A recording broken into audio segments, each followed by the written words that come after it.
Yo, what's going on, guys? And Jovan Buha is reporting that the Los Angeles Lakers have kept tabs on Jerami Grant, who is on the Portland Trailblazers.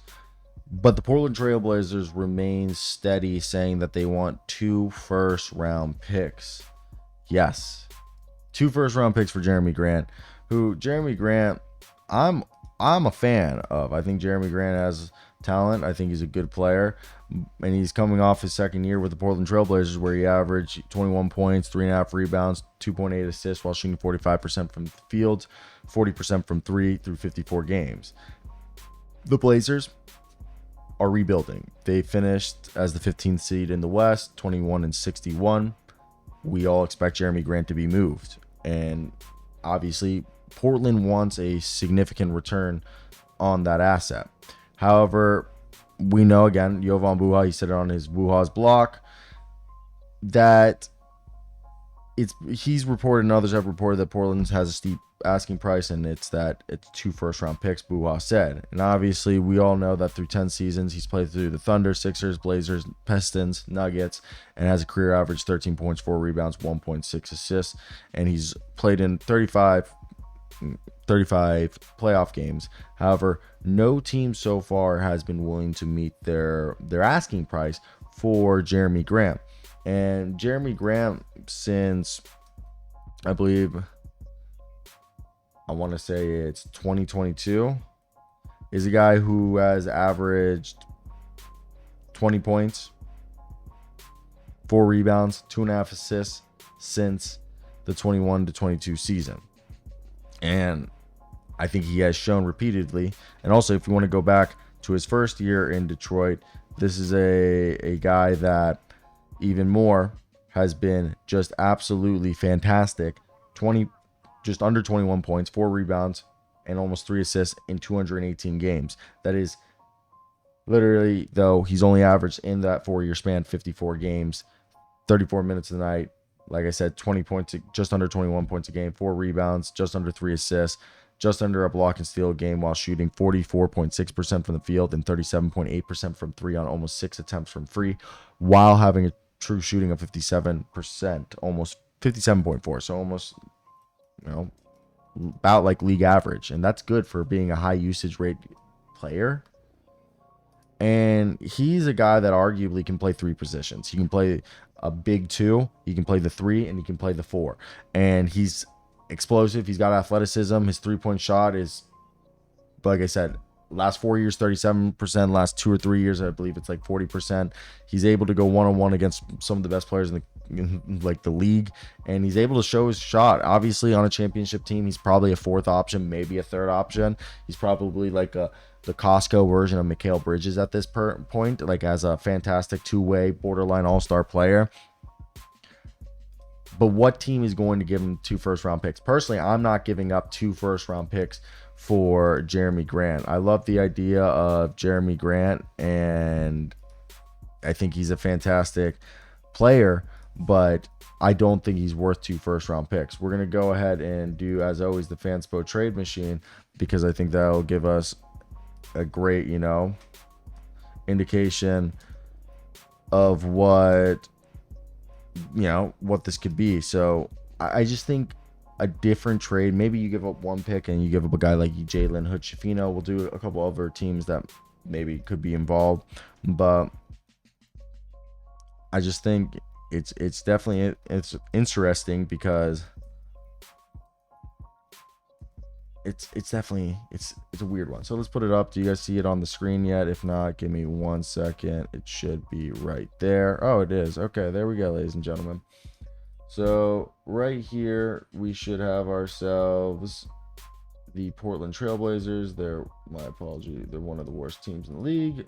And the Lakers, I'm saying right here, it's $29 million, and that's where it gets really hard. If I'm the Lakers, I go, here's D'Angelo Russell, and here's Gabe Vincent. Yes, and then maybe I'm from what I've heard is people are out on Jalen Hood-Schifino, so we're gonna throw in Jalen Hood-Schifino in there, and then we'll do the We'll do the 2030 pick, unprotected, And right here, you're sending 33.5. So that's where I would think, okay, the Lakers would probably be like, well, we want something back.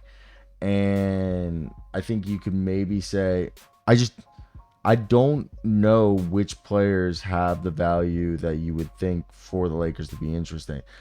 The two players positionally that the Lakers would want is, I think, a center and a guard, and that would be Delano Banton and Duke Reith. So right there, I believe this would just work out straight up. Instead of 2 first-round picks, Lakers at this point technically save $1.7 million in this hypothetical deal, but what you would see right here is, if you're the Blazers, you get yourself a expiring D'Angelo Russell, who you could extend. You get yourself Gabe Vincent, which you could at this point keep. Hopefully he rebuilds his value, and you get a young guy in Jalen Hood-Schifino, and you get 1 pick. And you would argue, okay, Jalen Hood-Schifino was a first rounder. While the Lakers, yes, they're giving up basically 3 guards. You get yourself a backup big man who's on a 2-year cheap veteran minimum deal, or not veteran, just a minimum contract deal, in Duke Reith, who's going to be a great third or backup big, however you want to see it. And then you have yourself Delano Banton, who last year killed it for them to end the year. Obviously, he's going to be in a reserve role. You have nothing to lose right there. And then you get yourself, of course, Jerami Grant, which is fantastic. Now, you're saying, okay, let's say the Lakers don't want to play ball. What are the other teams that could play? I really think the only other team that would really want to do this is either the Utah Jazz in a deal to like get off Jordan Clarkson or get off John Collins money, and maybe they throw picks in there, and maybe they throw you a young guy like Brees, or I don't think they're moving Walker, but that's the idea. I think the Jazz are one of those teams. If it's a good team, I think it's the Grizzlies could be a mid-season team. I'm trying to think of an Eastern Conference team. Maybe that's the Heat. I could see, or the Sixers. I like the idea of the Heat, and we'll revisit that shortly. The Heat just don't make trades. But the Grizzlies, here, in my opinion, you would think that it'd have to be like, okay, we'll send you Brandon Clark. I know they really like John, but let's say they throw in John and Santi just to do this deal, and you just send over, and that's 22. I don't know if the money would allow this, but in a dream scenario, you would think. But yeah, this would be something. I think the Grizzlies do get worse in this deal, and they're taking on money.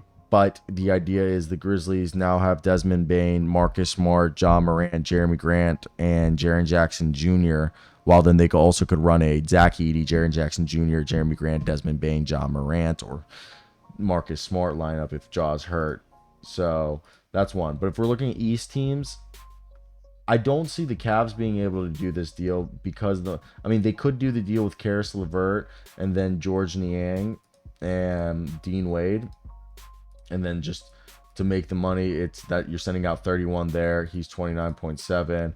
At that point, you, like I said earlier, you attach a guy like who do we have earlier? Delano Banton or a Reap, and you just call it a day, and there you go. And I just think in this deal, one could argue Cavs are giving up more. You'd have to give up picks. It's very hard. It's very hard. I don't see any of these bottom teams doing it. The Heat, maybe. The Heat think like, hey, we're trying to get off of Tyler Hero. How about a Tyler Hero, Jerami Grant swap? Okay, you get a young guy. And then over here, they're going to say the Heat, because of their salary problems, they can't do that. Because this is their first apron, so they're able actually to do this. So they would actually have to put somebody on this deal. And let's say they do maybe... They're like, okay, you guys want a sweetener? We're throwing Jovic. In this case, just throw us back Delano Banton. Or I feel like they have so many guards. Maybe it is Delano Banton they want. What if... I don't know why I want Duke Reith on this team. I just don't like Thomas Bryant, and I think they don't like Thomas Bryant. We're just going to swap. But money-wise, Thomas Bryant can't be traded because he was recently, so this would have to be a mid-season trade, which is what we were saying it would be, and we really just threw him in there just to make it money-wise. But here, this is what it actually have to look like, and it would be, they would want to get off Tyler Hero, and this would be a deal where you'd just be like, okay, he's got similar value. I don't know. What do you guys think? I just think trading Tyler's just going to be really, I mean, not Tyler, trading Jerami Grant is just going to be really hard.